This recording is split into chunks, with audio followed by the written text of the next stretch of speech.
Pozdrav poštovani pratioci, želeo bih na početku da vam čestitam Novu godinu i Božiće, to jest ova Božića, onima koji slave naravno. Dobrodošli u novu epizodu. Danas ću pokazati neke od štepova na Singer mašini, kako koristiti ova dva birača, kako koristiti obične i specijalne krojeve i kako raditi sa tim štepovima na ovoj mašini. Ostanite sa mnom, krećemo. Kao što sam u jednoj od prošlih epizoda govorio, ovde imamo donji birač i gornji birač. Na donjem biraču biramo štepove, a na gornjem biraču biramo dužinu tih štepova. Dužine štepova mogu biti od 0 do 4 mm. Kada dođemo do 0, mi smo praktično prekinuli rad transportera, a kada prebacimo na S opciju, mi smo sada uključili specijalne štepove koje možemo videti na donjem biraču i ti specijalni štepovi označeni su plavom bojom. Kada je ono S gore uključeno, svaka pozicija ovde označava štep kakav će on biti u plavoj boji. To jest plava boja na biraču pokazuje vrstu štepa koja će biti rađena. Tu imamo različite vrste i dolazimo do crvenih pozicija. To je vrsta štepa koja u suštini otvara rupicu za dugme. To ćemo pokazati malo kasnije i na kraju se vraćamo na našu početnu poziciju ravnog štepa koji u slučaju specijalnog štepa ide 2 napred, 1 nazad, 2 napred, 1 nazad. I onda on samim tim stvara trostruki štep koji je svo vreme zaključan. To je veoma jak štep, veoma dobar i može se koristiti u određenim prilikama. Sada ću vratiti gornji birač na četvorku, to jest 4 mm, uglavnom se sa tim štepovima radi.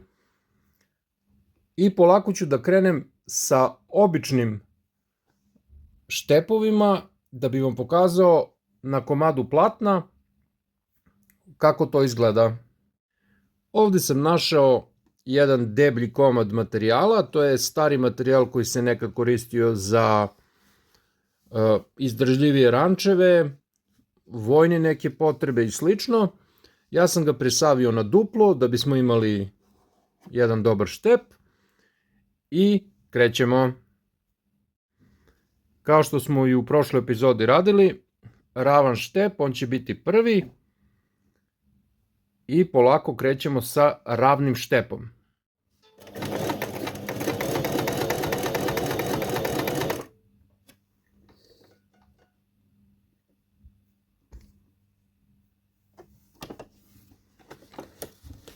Evo kako ravan štep izgleda.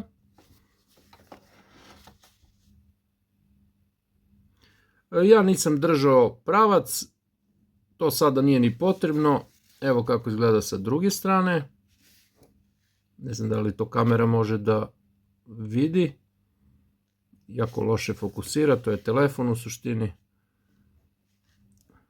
Idemo dalje. Sljedeći je ravan štep, ali u tesnom uglu stopice. Pokazat ću vam kako to izgleda. I krećemo.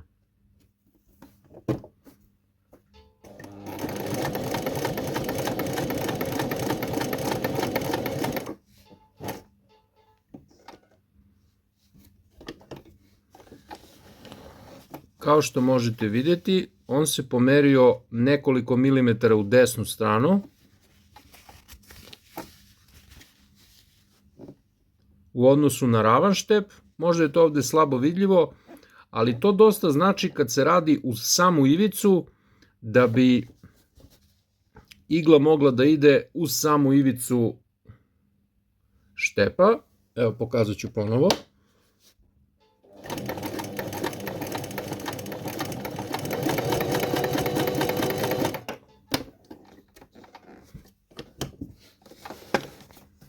i konac je u samu iglu, u samu ivicu, a da je, evo vidite koliko to izgleda, kolika je tu razlika kad se stavi na samu sredinu ovog originalnog štepa, koliko to ide kada je sa strane, to je 3-4 mm razlike i to u nekim momentima ima svoje prednosti. Sljedeći štep koji radim je on vrlo interesantan štep, to je cik-cak. Njegova širina se bira na ovom biraču i na kraju postoji najširi taj štep.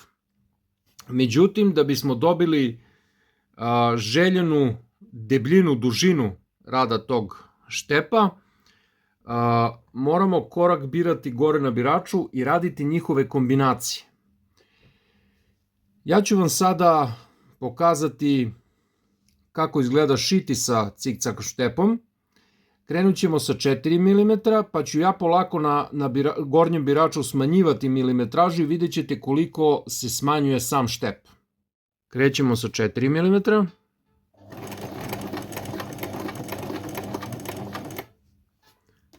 Smanjimo na 3. Smanjimo na 2. Smanjimo na 1. Na pola milimetra.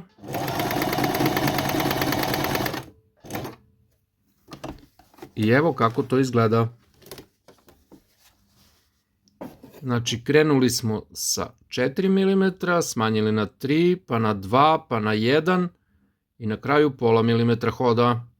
Ovdje možete vidjeti razliku u dužini hoda cik-cak štepa. Mi na onom biraču možemo birati tanji ili uži štep i to ću sada demonstrirati.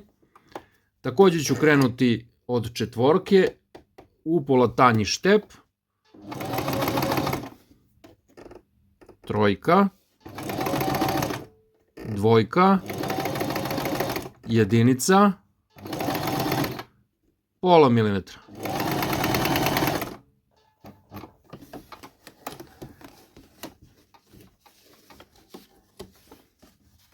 Evo vidite, sada je on dosta uži, a takva vrsta kratkih uskih cik-cak štepova koristi se u nekim slučajevima za ojačavanje džepova i sličnih stvari na garderobi koja se koristi za teške uslove rada i sličnih stvari. Sljedeći štep koji imamo je također cik-cak, ali sa isprekidanim štepovima između cik-cak linija, a kako to izgleda pokazat ću vam sada. Krenut ću na isti način, 4 mm, 3 mm, 2 mm, 1, pola milimetra.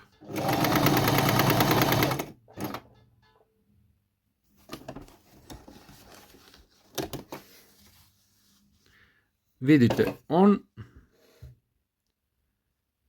ima u jednom ovom, on je stvorio sada 3. Također je jako dobar štep za recimo krpljenje nekih materijala sa stavljanjem zakrpe ispod materijala, da se to uhvati i pričvrsti na što većem broju mesta. Vrlo interesantan štep. Sljedeći štep u nizu je ovaj sa prihvatom u levu stranu i takva vrsta štepova se obično koristi kao neka vrsta overlocka sa levom ili desnom stranom. To možete vidjeti ovdje sada na crnim crtama i u principu koristi se kada su materijali baš ovakvi koji imaju oštećene ivice, ako možete da vidite, da. I oni se koriste u samu ivicu kako bi onemogućili da se materijal para. Kako izgleda rad sa njim, pokazat ću vam upravo sada. Materijal se stavlja pod samu ivicu šivaće mašine. Približit ću je malo da se to lepše vidi. I dozvolit ćemo da jedan levi štep uđe iza ivice ovog materijala. I krećemo. Stavio sam sada na dužinu hoda 4 mm.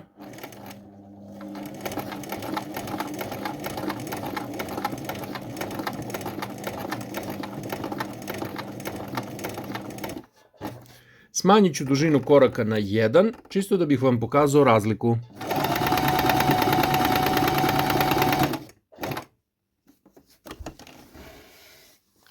Ovdje možete vidjeti razliku. Nisam to odradio baš nešto najpreciznije, ali on hvata tu sa spoljne strane. Sad ću nastaviti sa desnim štepom, kada sam već na toj strani, da bih vam pokazao kako se radi sa desne strane.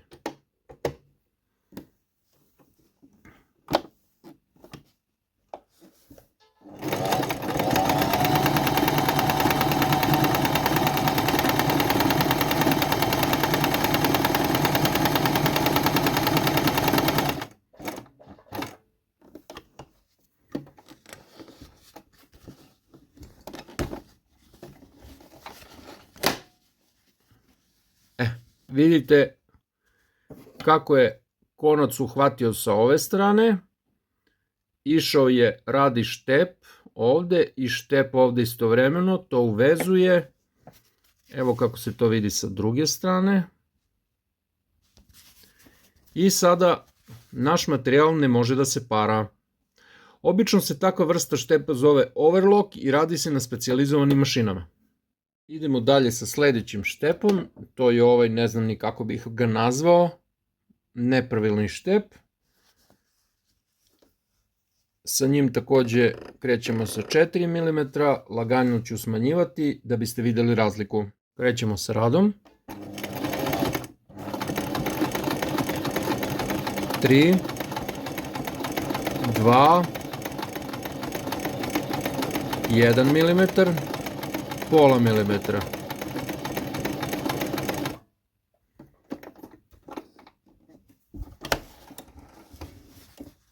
I taj štep izgleda otprilike ovako. To je ovaj levi.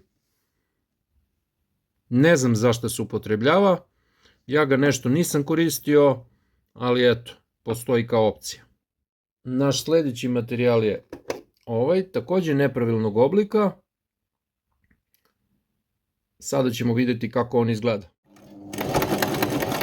3 mm, 2 mm, milimetar, pola milimetra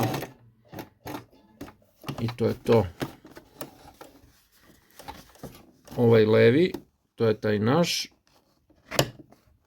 Ušlo je samo malo više konca, ali u principu vidite kakav je to štep. Također neki nepravilan štep.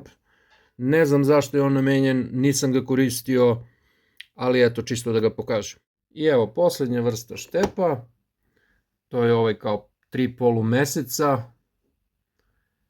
Ne znam ni oni zašto se koriste, ali ću vam sad pokazati. Ja bih njega na početku stavio na 1 mm, možda da bismo malo bolje dobili taj oblik.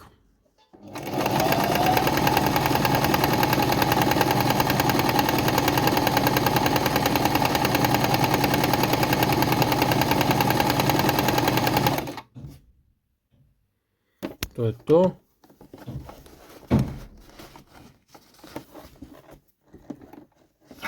Malo nas konac ovdje zateže.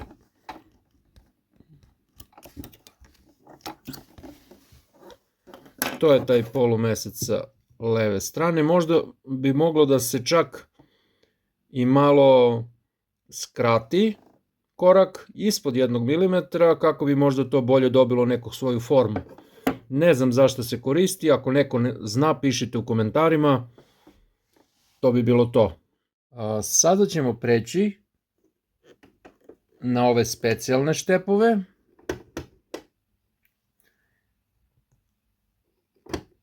I krećemo od prvog našeg ravnog štepa sa specijalnim hodom. Neću prebacivati na desni, oni su u suštini jedan te isti kao što ste vidjeli malo pre, samo idu par milimetra jedan od drugog. Pokazat ću taj i preći ću na druge interesantnije štepove. da biste možda to malo bolje mogli da vidite. Možda su vam oni interesantni. Evo nas sada, specijalni štep ravni je uključen, poći ću sa njim malo više desno. Ja sa njim obično radim ovako malo brže, ali naravno može se raditi i sporije kada imate neki osetljivi deo, koliko možete da kontrolišete pedalu vašom nogom. Ovde se ništa ne pomaže rukama zato što transport sam ide napred-nazad, on to automatski radi i vi to ne možete da utičete. To je otprilike to. Sad vidite. Štep je deblji i to je u suštini trostruki uvezani štep koji je zaključan i kada bi neko hteo sada to da recimo raspara, imao bi velikih problema jer je to toliko upleteno i zavezano unutra da bi to išlo jako teško. Taj štep je namenjen tome da se spreči paranje konca, ukoliko dođe do paranja prvog ili drugog, trećeg, petog, nije ni bitno, uboda, ostatak konca će ostati čvrsto na svom mestu. Sada prelazimo na cik-cak, specijalni štep. Ajde da vidimo kako to izgleda. Krećemo polako, tu nema biranje dužina štepa, kako on radi, tako nam je.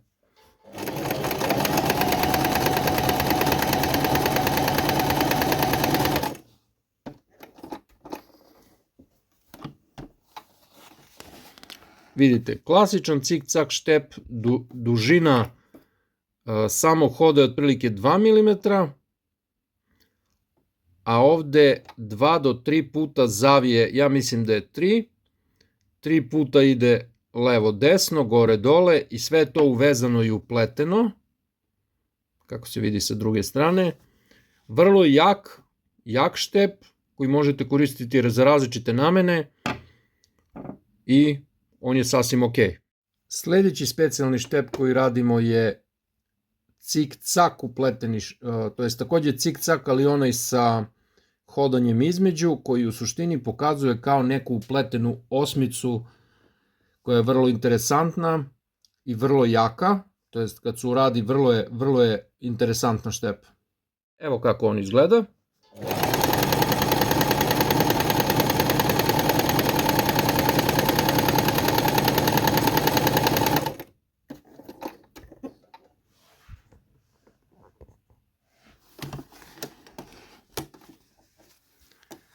I to je njegov izgled.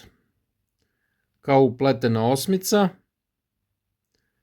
Može se koristiti za različite stvari. Ja ga koristim često. Vrlo interesantan štep. Na sljedeći specijalni štep je onaj levi koji smo koristili overlock. Stavit ću ga sada. Pokazat ću vam kako on izgleda. Levi overlock.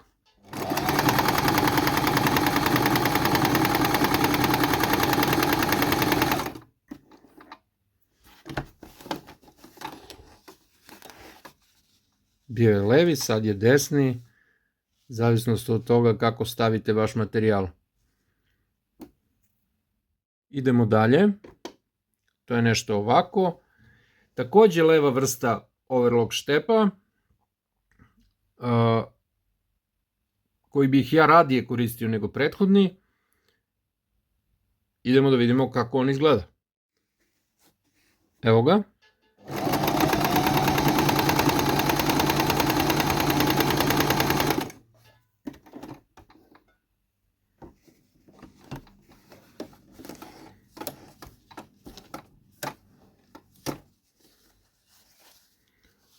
Ovo je njegov izgled.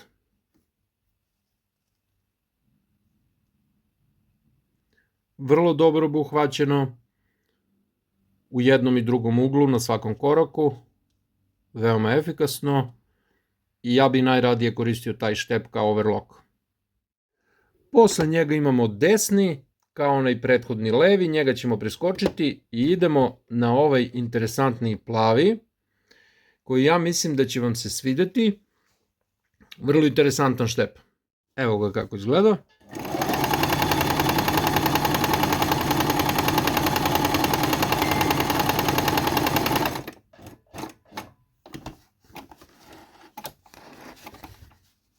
Po meni jedan od lepših štepova na mojoj mašini. Vrlo interesantan, takođe se može koristiti kao neka vrsta overlocka, zatvaranja, zaključavanja i tako dalje. Jako interesantan štep. Od specijalnih štepova ostala su nam još dva. Ovaj neki čudan štep i ovaj polumesec. Uradit ću prvo jedan pa drugi, direktno bez zaustavljanja. Radit ću jedan malo, pa onda ću preći na drugi, čisto da vam pokažem. Ti štepovi meni nisu interesantni jer nemaju praktičnu primjenu, tako da ću ih pokazati čisto da se vide. Evo kako ti štepovi izgledaju. Idemo prvo jedan.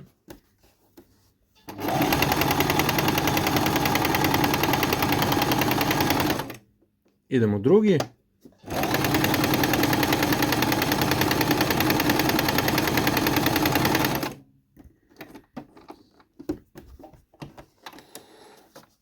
I evo kako oni izgledaju. Mene ovo podsjeća na neko drvo, neki koren, tako nešto. Prelazimo na onaj polumesec. Takođe čudan štep. Bez po meni neke praktične primjene, osim ako želite da šijete neke ukrase. Mislim da izgledaju kao ukrasni štepovi. A evo kako izgleda polumesec u normalnom radu. Tako da po meni ne previše upotrebljivi štepovi. Poštovani pratioci, to bi bilo to za danas. Hvala vam što ste pratili ovu epizodu. Ukoliko vam se epizoda dopala, molim vas stavite like, preporučite prijateljima koji vole da gledaju ovakve stvari, podelite ako vam nije teško, pretplatite se ukoliko želite da i dalje pratite moj sadržaj. U narednoj epizodi pokazat ću neke druge interesantne stvari. Ukoliko želite, vratite se i pogledajte. I nestrpljivo čekajte sledeću epizodu. Hvala vam na vašoj pažnji i vidimo se u sledećoj epizodi.